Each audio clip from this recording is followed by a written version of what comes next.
সর্বশেষ মজুরি কাঠামো মেনে নিয়ে কাজে ফিরেছে বেশিরভাগ পোশাক শ্রমিকরা। তবে মূল মজুরি তেমন না বাড়ায় কিছুটা অসন্তোষ রয়ে গেছে শ্রমিকদের মধ্যে। তাদের অভিযোগ, ঘোষিত মজুরি হাতে পাওয়ার আগেই বাড়তে শুরু করেছে বাড়ি ভাড়া। বিশেষজ্ঞরা বলছেন, পোশাক শ্রমিকদের কারখানা নিরাপত্তা ও বেতনের বিষয়টি নিয়মিত মনিটরিং করতে সব পক্ষের সমন্বয়ে শক্তিশালী কমিটি প্রয়োজন। শাকিল হাসানের রিপোর্ট।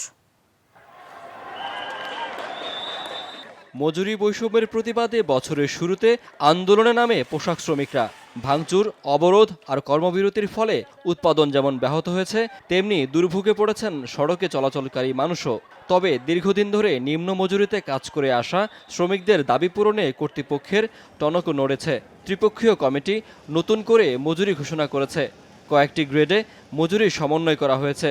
এসব নিয়ে খানিকটা অসন্তোষ থাকলেও নতুন মজুরি মেনে নিয়েছেন শ্রমিকরা। সরকার যদি দিয়ে আমাদের পোষায় যদি মনে করেন দেয়, তাহলে তো সন্তুষ্ট আমরা হবই। আমাদের সরকারে যা রায় করছে তার অনুযায়ী আমাদের বেতন বাড়ে নাই। সরকারে যেটা তোমাদের দেবে আমরা তোমাদের সেটাই দেবো, এতে আমরা খুশি। তবে মূল মজুরি তেমন না বাড়ায় শ্রমিকদের মধ্যে হতাশাও আছে। আর গ্রেড পরিবর্তন নিয়ে স্বচ্ছ প্রক্রিয়া অনুসরণের দাবি শ্রমিকদের। দীর্ঘদিন ধরে কোম্পানিতে সার্ভিস দিতেছি, কিন্তু আমার তো গ্রেডের আর পরিবর্তন হচ্ছে না। কিন্তু আমার তো আরও উপরে যাওয়া উচিত ছিল, আমার তো 3 গ্রেড পাওয়া উচিত ছিল, কিন্তু আমি তো 4 গ্রেডে কাজ করতেছি। আমার তো ঠকাচ্ছে কোম্পানি। আমাদের বেতন বাড়ানোর সাথে সাথে প্রত্যেকটা পাড়া মহল্লায় বাড়িওয়ালারা বাড়ি ভাড়া, রুম ভাড়া বাড়ানো হয়। সরকার ঘোষণা দিচ্ছে, আমাকে কোম্পানি তাই মান্য নিচ্ছে, আমাদের দিচ্ছে, আমাকে খুশি না। শ্রমিকদের গ্রেড পরিবর্তনের জন্য স্বতন্ত্র গাইডলাইন তৈরির পরামর্শ বিশেষজ্ঞদের, যা অনুসরণ করবে পোশাক উৎপাদন কোম্পানির মানব সম্পদ বিভাগ।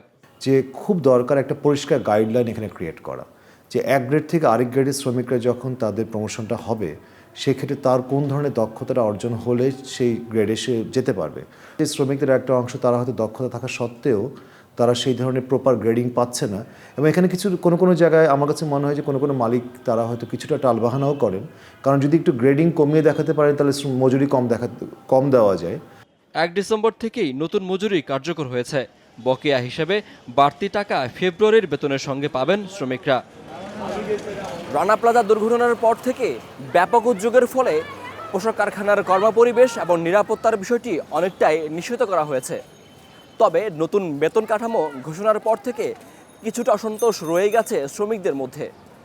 শ্রমিক, মালিক, বিজিএমই আর সরকারের প্রতিনিধিদের সমন্বয়ে উচ্চ পর্যায়ের একটি কমিটি গঠন করার কথা বলছেন সবাই, যে কমিটির কাজ হবে শ্রমিকদের বেতন এবং নিরাপত্তার বিষয়টি নিশ্চিত করা। শাকিল হাসান, যমুনা নিউজ, ঢাকা।